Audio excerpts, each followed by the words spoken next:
ይሄ ልጅ የፈለገውን ነገር በስሎ ሞሽን ማየት ይችላል። ፊልሙ የሚጀምረው የሲሲቲቪ ካሜራ መቆጣጠሪያ ማዕከል ውስጥ ሁለት ሴቶች ስለ አዲሱ ተቀጣሪ እያወሩ ነው። ቤት ውስጥ ሆኖ መነጽሩን አለማውለቁ ግራ አጋብቷቸዋል። በድንገት ሁለት ሌቦች እያመለጡ በካሜራ መቆጣጠሪያ ስክሪን ያያሉ። ወዲያውም ላለቃቸው አሳወቀው ለፖሊስ ይደውላል። በቢሮው ውስጥ ያሉ ሰዎች በሙሉ ሌቦቹን በካሜራ መከታተል ይጀምራሉ። ግን ሌቦቹ ጠፉባቸው።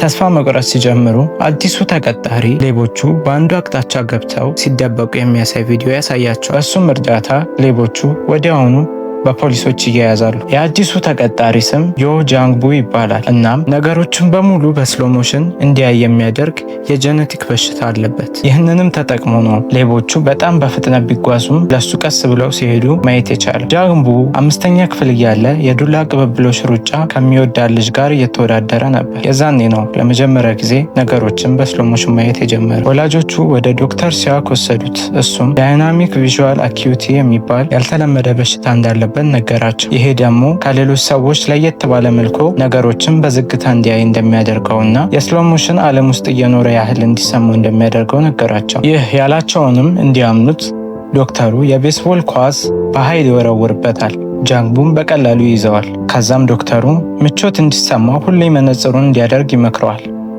አባቱ ይህንን ከሰማ በኋላ ለማሳከሚያ ብር እንዲያገኝ ወደ ሌላ ሀገር ይሄዳል። ጃንግቡም ከእናቱና ከእህቱ ጋር መኖር ይጀምራል። ጃንግቡ በሽታው ጥሩም ጎን መጥፎም ጎን እንዳለው ይናገራል። የፈለገውን ነገር በስሎ ሞሽን ማየት ቢችልም ሁልጊዜ መነጽር በማድረጉ የትምህርት ቤት ጓደኞቹ ያሰቃዩት ነበር። ብቸኛ ጓደኛው ሱሚ ነበረች። እሱም እየወደዳት መጣ። ግን ከጊዜ በኋላ ከእሱ ጋር ጓደኛ በመሆኗ ሱሚንም ያሰቃዩት ጀመር። ከዛም ትታው ሄደች። ከዛ በኋላ ግን ጃንግቡ ጓደኛ ኖሮት አያውቅም። አይኑ እንዲጠፋ ስለፈለገ ሁልጊዜ ቲቪ ማየት ጀመረ። ግን የቲቪ ድራማ ሱሰኛ ሆነ እንጂ አይኑ ምንም አልሆነም። ከድራማዎቹ ብዙ ቢማርም ወጥቶ ግን አልተጠቀመበትም። አባቱ በዓል ሲሆን እንኳን ወደ ቤት አይመጣም ነበር ገንዘብ በደንብ ለማጠራቀም። ነገር ግን ለከንቱ ነበር፣ ምክንያቱም በስራ ቦታ አደጋ አጋጥሞት በመሞቱ። ከዛ በኋላ ጃንግቡ የሚቀርበው ወንድ ዶክተር ሲያክ ብቻ ሆነ። እሱም ከክፍሉ ውጪ ዓለምን እንዲያይ እና ቤተሰቡን መርዳት እንዲጀምር ይነግረዋል። ለዛም ነው ጃንግቡ የሲሲቲቪ መቆጣጠሪያ ማዕከል ውስጥ መስራት የጀመረው። ባልደረባው ቢዮንግሱ ላለቃቸው ስለ ጃንግቡ ያወራዋል። በጣም ዝምተኛና ከማንም ጋር የማያወራ መሆኑን በመናገር ግን ችሎታ ስላለው እንደሚንከባከበው ይነግረዋል። ቢዮንግሱ በስራ ሰዓት ከጃንግቡ ጋር ይቀመጣል፣ ሊያወራም ይፈልጋል። ግን ጃንግቡ አይመልስለትም። ወሬ ለመጀመር ፈልጎም ፍቅረኛ እንዳለውና እንደሌለው ይጠይቀዋል። ይህ ጥያቄ ጃንግቡ ሱሚን እንዲያስታውስ ያደርገዋል። ከዛም በቀጣዩ ቀን ወደ ቤቷ ይሄዳል። ሱሚንም ትልቅ ሴት ሆና ያገኛታል። ወዲያውም የገንዘብ ችግር እንዳለባት ይረዳል።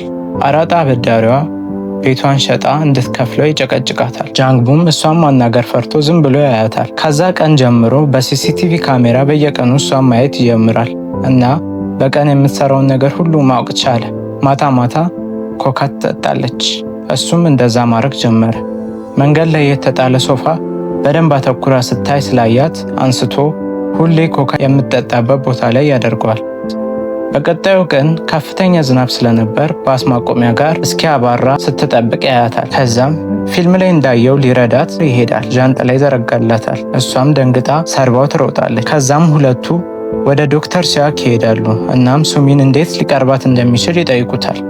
እሱም አበባ እንዲሰጣት ይመክረዋል። በቀጣዩ ቀን ሱሚ ለሙዚቃዊ ድራማ ተዋንያን መረጣ በጣምም አርፍዳ ስለነበር ለቀጣሪው ደውላ መሀል መንገድ ላይ መዝፈን ትጀምራለች። ስትዘፍንም መንገደኞች ተገርመው ያዩታል። ጃንግቡም አበባ ይዞ ይደርሳል። ዘፍና ስጨርስም አበባውን ይሰጣታል። እሷ ግን አልፈለገችውም። አበባውንም መልሳለት መሄድ ትጀምራለች። ጃንግቡም ስሟን ይጠራትና የድሮ የልጅነት ጓደኛዋ መሆኑን ይነግራታል። እሷም ስሟ ኦ ሱሚ እንጂ ቦንግ ሱሚ እንዳልሆነ ትነግረዋለች። ሲያጣራም ጃንግቡ ይሄ ሁሉ ጊዜ ሌላ ሱሚ የተባለች ሴት እየተከታተለ መሆኑን ይረዳል።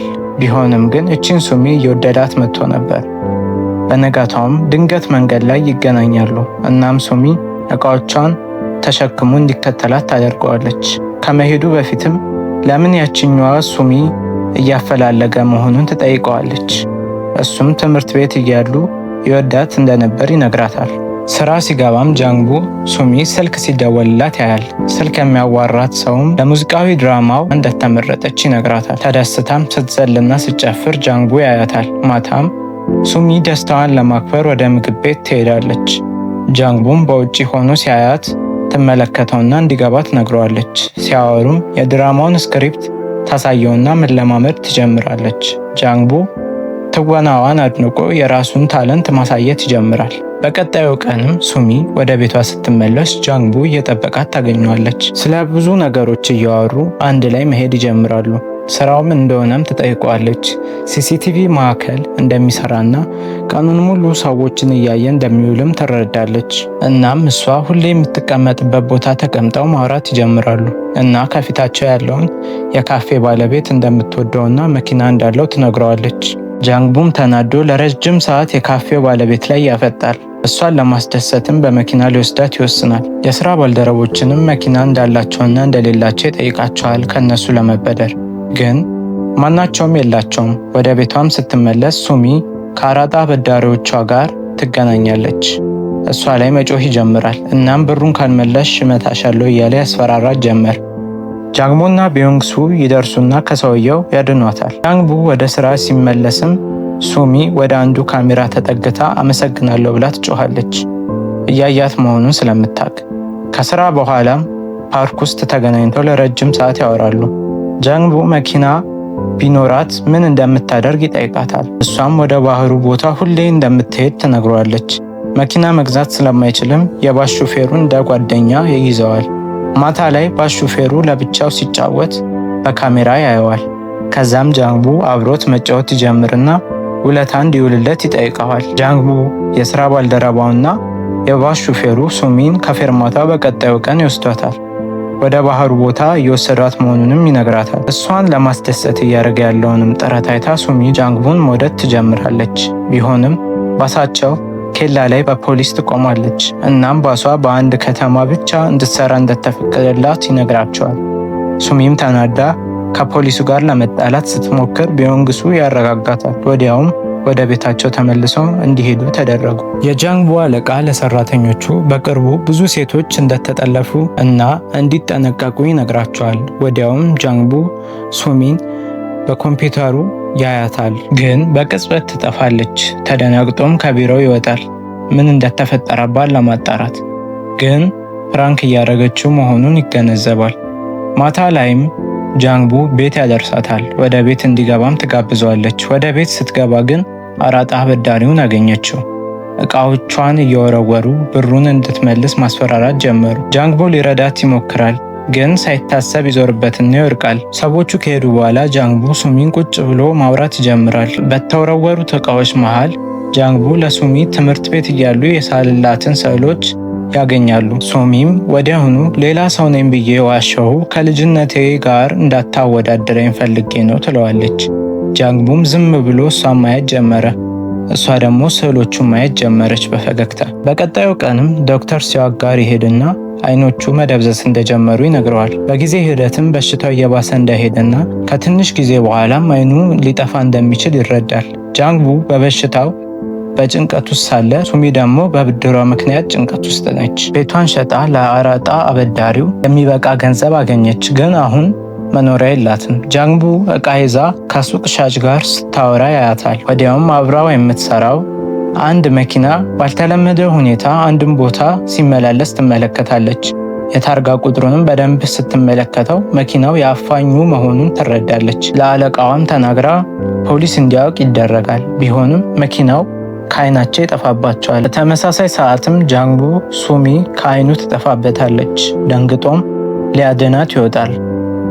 በመሄድ ላይ ሳለም እይታውን ያጣና ከሳይክሉ ይወድቃል።